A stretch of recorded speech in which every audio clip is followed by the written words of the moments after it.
しょ。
うまい。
麗だね。こっちが柔らかくしたブロッコリーね。じゃあばあちゃんいいですか。はい、いただきます。いただきます。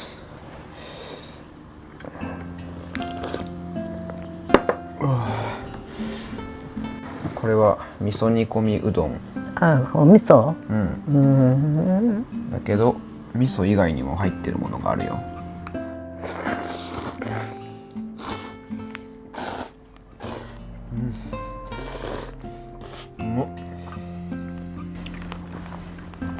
綺麗だし、美味しい。ありがとうございます。これ味噌以外にも入ってるものあるんだけどわかる？わからないね。結構ごま、馴染んでるね。ごま油じゃない。これオイスターソースと味の素が入ってる。それでこんな味になる？あと溶けてるけどバターが入ってる。ああ、それはなんとなく感じる。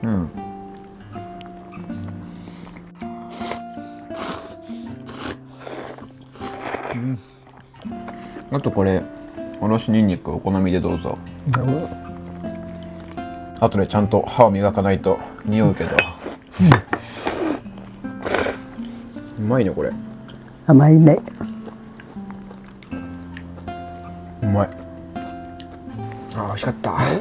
いただきましいたた。だきました。美味しかったです。ありがとう。美味しかったですね。お粗末様でした。よいしょ。